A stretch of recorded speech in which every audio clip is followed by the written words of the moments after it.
There we go. Hello, and welcome back to the next episode of Overcome Yourself, the podcast.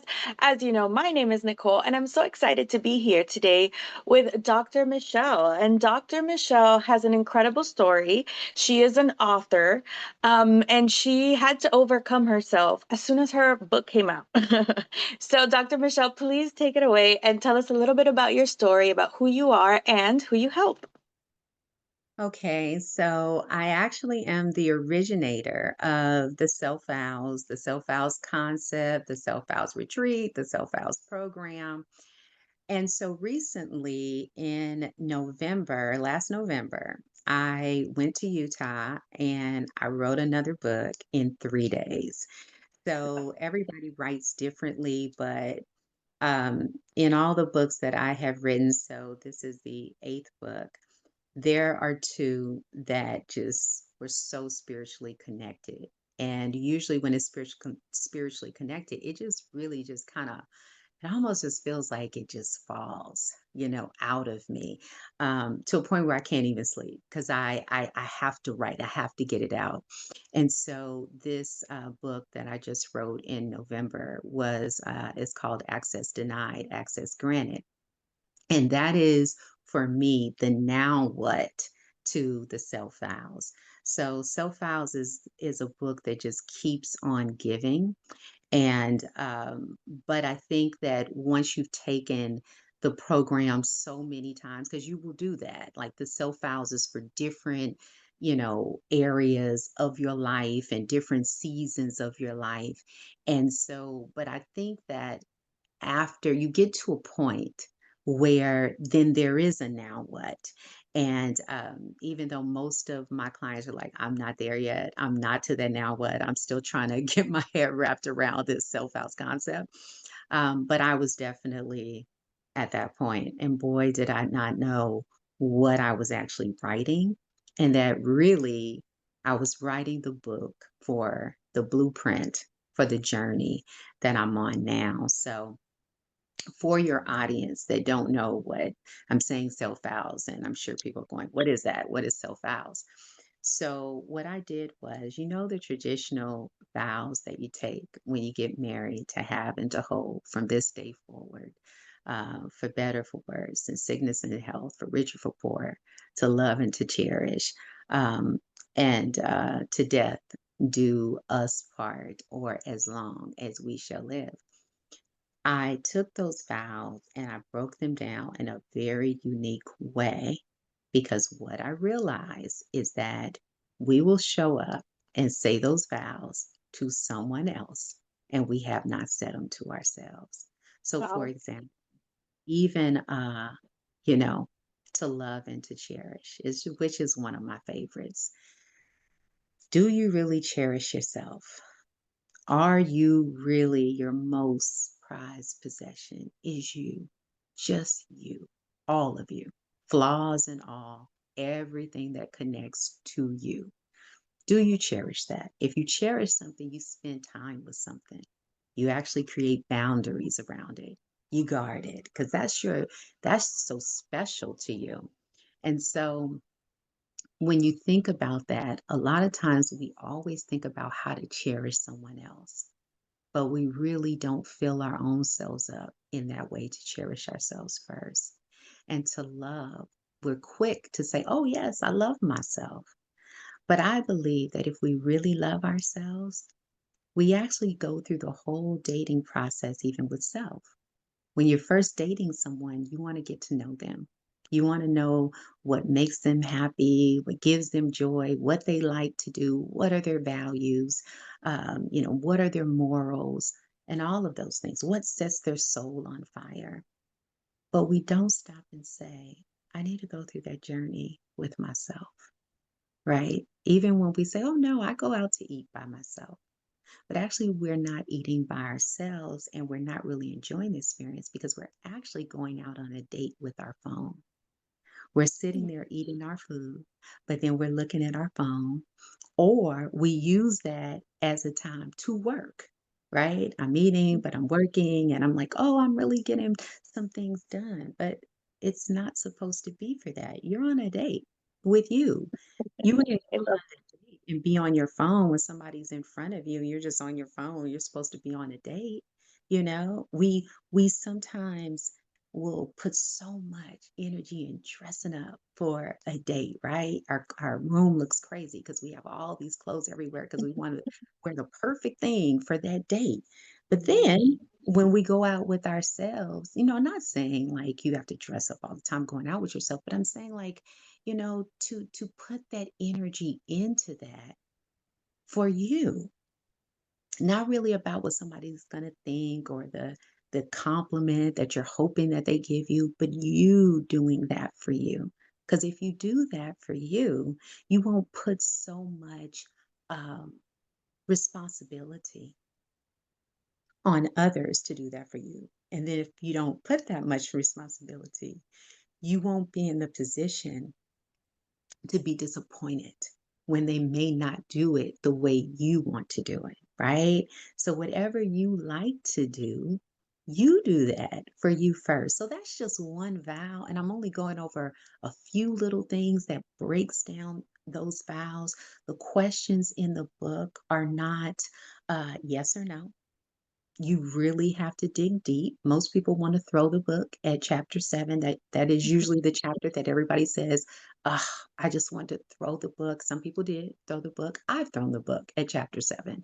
Um, because it's just no running from you.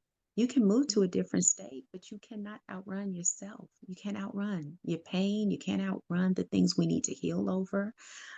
So I just think that the book is such an intimate and sometimes intense moment of just being with you and going through that whole process so that when you show up in the world during your self-out journey, because just because you read the book, just because you go to the program, you have to actually implement this every day. And when you do that, you find that the more that you evolve, your vows evolve too. So that's a part of at least the core of what self-vows is.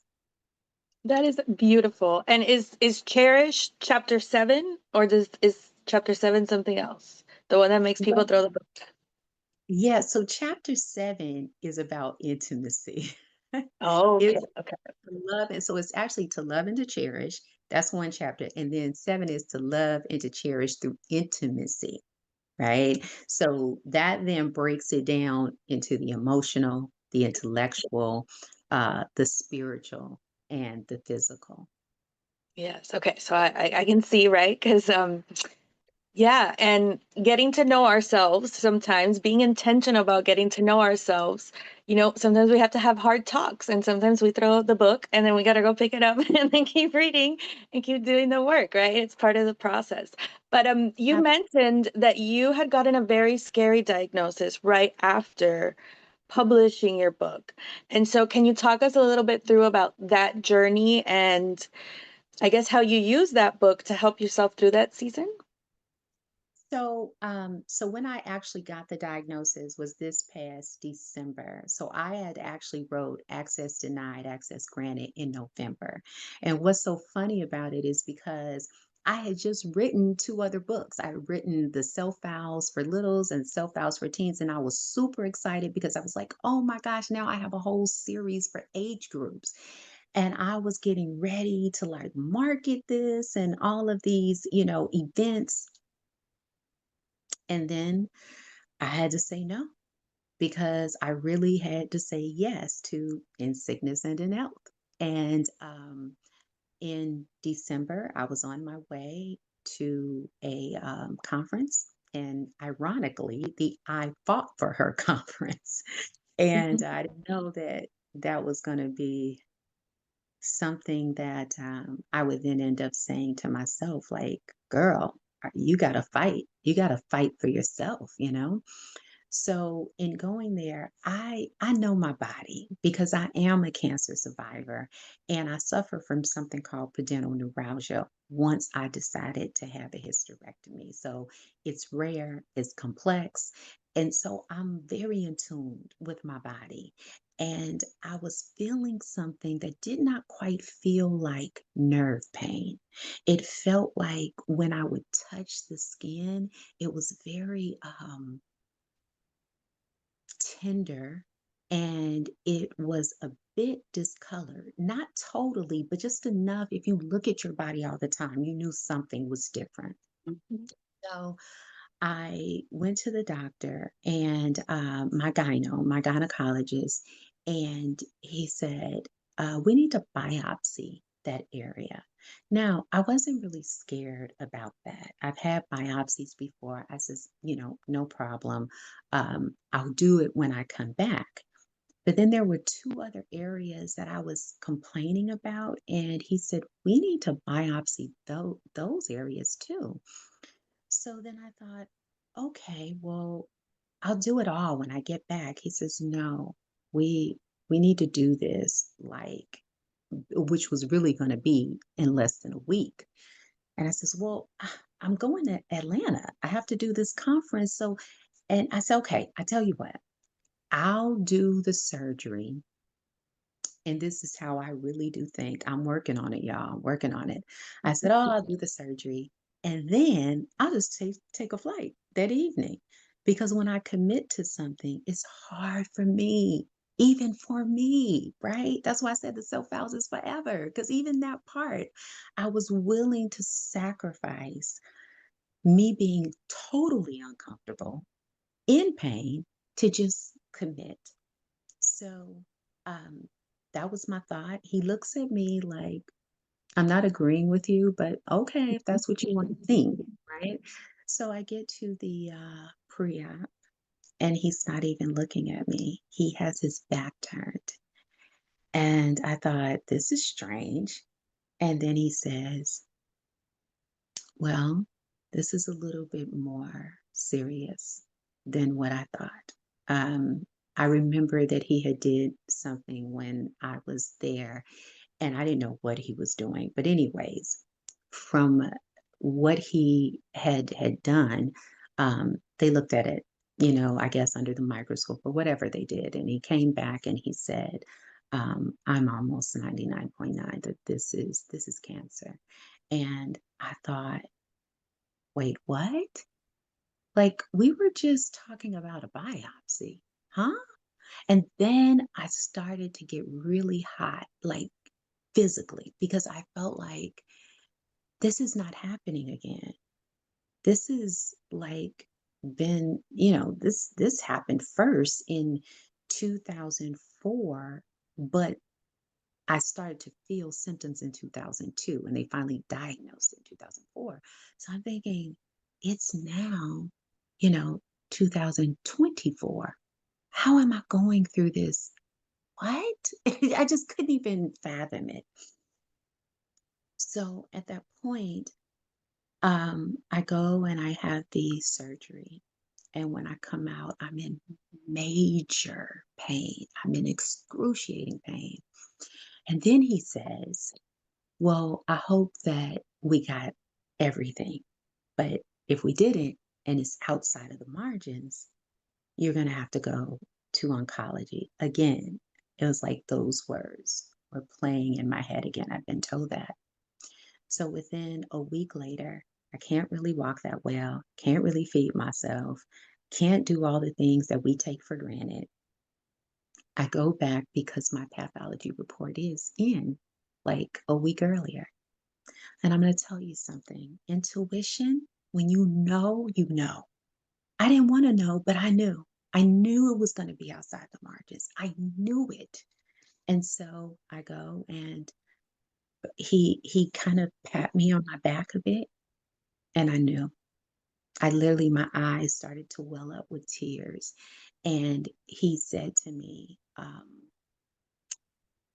you have something rare and complex. That's a trigger for me. The words rare and complex. And I knew then that you don't want to be something rare and complex, because that means they don't have enough data for it. So now I was on another type of journey that I did not see coming. So, how does that connect with access denied self vows? In that moment, the only vow that I could really commit to is for better, for worse. I couldn't even commit to in sickness and in health because I was scared, I was frustrated, I was angry. But I knew I had to commit to for better, for worse. No matter what, it was like, Michelle, I'm with you. We're going to get through this together. And no matter what happens, I'm going to have to see this through with self, right? Access denied, access granted.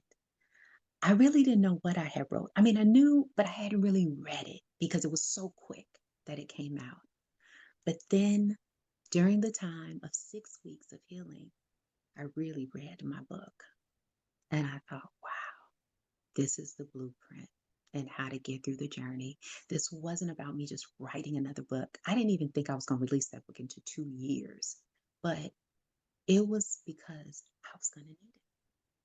The universe will give you what you need.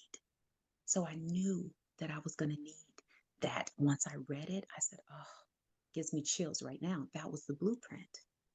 I knew I had to deny access to people, to projects that were not supposed to be there, or some were in the wrong area.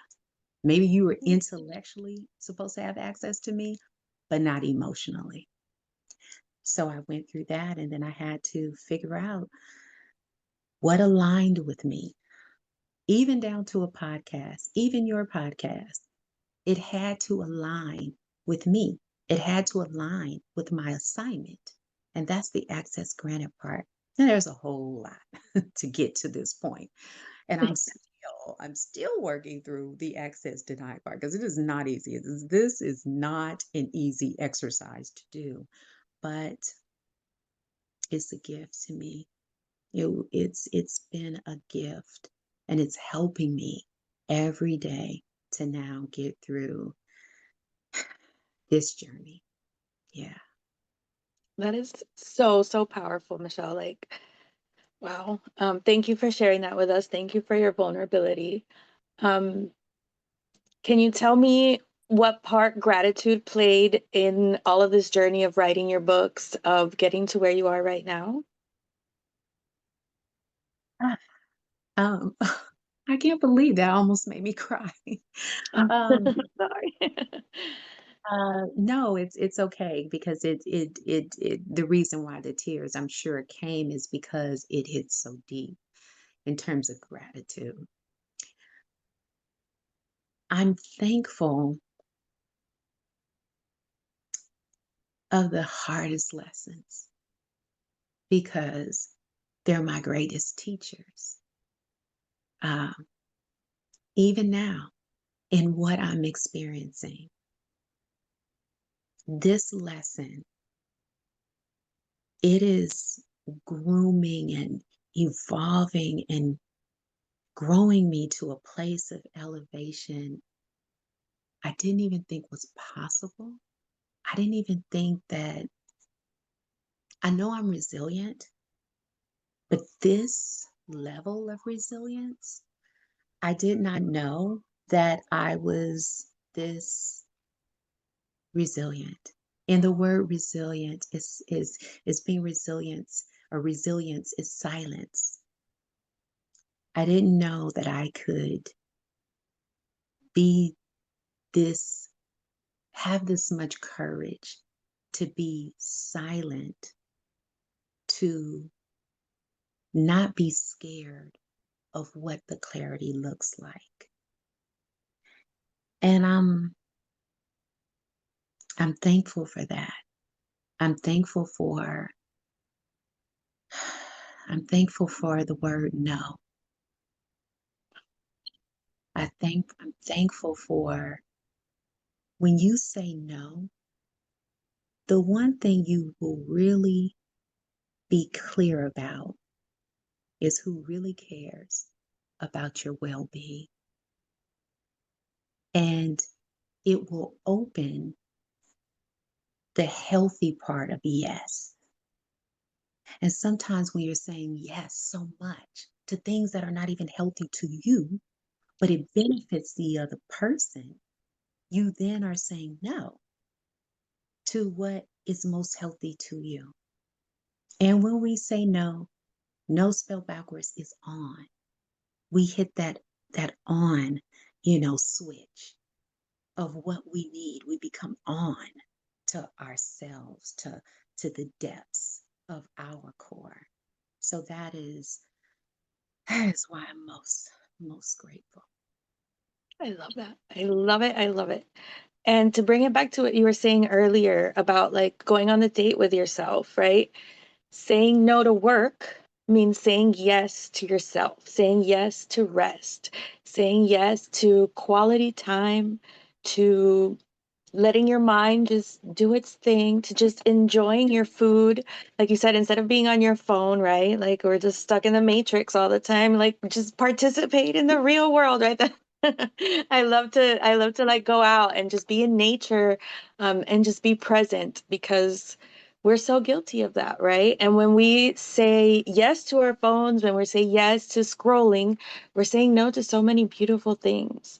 Um, I love that. Yes, Now, absolutely. oh, yes, yes. Go ahead. Yes, no, I was just agreeing that that's exactly what you are doing. You mentioned the word rest, and I promise you that I have heard rest from so many different individuals that don't even know me. Like I was in Europe speaking, and um, people would literally just say, Madame, you need rest. And I was like, wow, do I look tired? You know? I thought my outfit was kind of cute. What do you mean? What do you mean by that? But it was more of a spiritual thing Yes. that they were in tuned, and it was meant for them to say that to me. And so, even a friend of mine who came to Venice, because I went to Venice too, and she came to Venice and she said, I wanted to come to support you, but the main thing I want to tell you right now is your heart needs to rest. So, you were just speaking right now, and here's that word again is rest. And what I've come to the realization, this is such a transparent moment, but I don't know how to rest.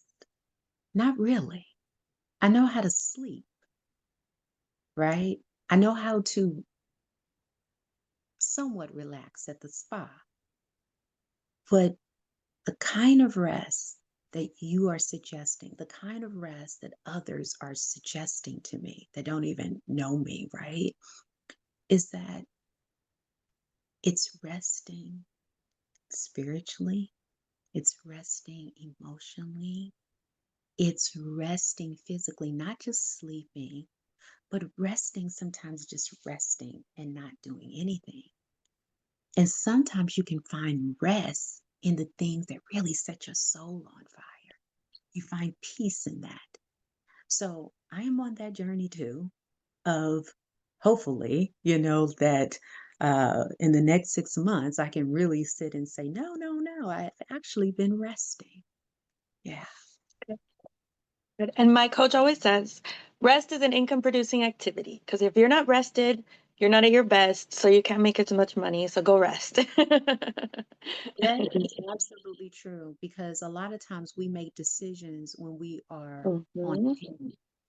So when I make a decision from fumes, you are going to get a decision that's made from fumes. If I make a Yeah. decision from frustration, you're going to get the decision from that frustration. So the best decisions is when you get a decision from rest and you get a decision from a place of peace. Yes, when you give yourself time to connect to the source, right? Because if you're always busy, you don't have time to just connect and hear the things that you can't hear over the TV and the alarms on your phone and all the chatter going on in the world and the traffic.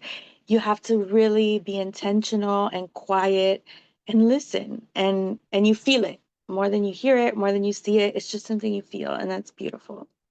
Yes, intention. I love that. I love that. So, how can we stay in touch with you? Okay, so let me just, sorry about that. I kind No, of no, went you're out of, fine. So here is the newest book, Access Denied, Access Granted. Okay, so you can go to Amazon or you can go to the selfvows.com. That's the selfvows, VOWS.com. That's everything self vows, everything. All my books are there. Or you can go on Amazon. And even if you just Google my name, Dr. Michelle R. Hanna, my books will come up. And then this, I'm letting you see actually my book. You can tell that it's been used. I'm hoping that this little part won't fold up because it has It's been used. beautiful. So that is for the self vows. And you can also go to Amazon or you can go to the selfvows.com. So how to get in contact with me. If you want to take the Self Vows journey, again, the selfvows.com. If you want to, and when I say Self Vows journey, I mean the Self Vows program, the Self Vows retreat. We have an amazing retreat. We do a couple of retreats a year. Oh my gosh, it's so amazing. It's the pampering, the love, the spoiling you, the sisterhood, just the connection, the fun, the laughter, the tears. It's amazing. Okay. So we do have one coming up in September. So we have people that come from everywhere to come to the Self Vows retreat. So, and then if you would like to work with me in terms of in sessions, whether it's from a personal perspective or whether it's from a business perspective, because I do help small businesses as well, you can go to MikelLifeCoaching.com. That's Mikel lifecoaching.com. You can reach out to me by phone at 888-983-4446. Or lastly, you can email me at info@ michellerhanna.com. And I am on social media as well. So if you go to IG, you can just say at the Self Vows Retreat and I will come up. Yay, that is amazing. And all of the links that she mentioned, all of the information is going to be available down in the show notes. So it'll be very easy to access. That is amazing. One of my goals is to have retreats. So I love it. I think that is amazing. And final tip. So, what's that big aha moment, like that big juicy tip that you give your clients that they just love the best? Hmm, the biggest tip that they love the best. I don't know if they love it the best, but they get the most from it. Okay. And that is forgive quick and love harder. Mm, mhm. Yeah, That is amazing. yeah. Because isn't it interesting how if we forgive, then we got to love harder past the offense that just happened. That might be pretty big, right? I think that's honestly being love instead of looking for it or doing whatever to try to provide it. If you become it, then the energy is already there. It just comes out as love. Yeah. Imagine approaching all of our interactions that way. And it's just love and forgiveness instead of, oh, my, here comes my teenager. I was that teenager. Right? But they, you put your guard up. And what if we just approach everything brand new? We forgive and we just, 'cause everybody has a bad day or a bad decade, whatever. Yeah, but I think that you can do that and just know that you still have to have your boundaries. See, if Yes. I forgive, that doesn't necessarily mean all the time reconciliation. That may just mean I forgive because I got to do this for me. I cannot Yeah. hold this. I have to keep myself clear in peace and love, right? But I could also have boundaries because maybe you showed me something that I now know that I have to set a boundary for where that is concerned. But you are right. If we could just all get to that point, I think we would just be so much more at peace with Mhm. ourselves and with even the things that happen that are hard, that are not nice things. What I'm going through now, it's not easy. But my goal is to become love, not just to share it, but to become it. And you're doing just that with your books, with your programs. I mean, the fact that you're speaking out, I know what you're going through. I can't even imagine. So, again, I just want to thank you so much for being here with us today. This has been absolutely incredible. Make sure you go grab your books, check out her retreats, and we will see you guys next time on the next episode of Overcome Yourself, the podcast. Bye. Yay.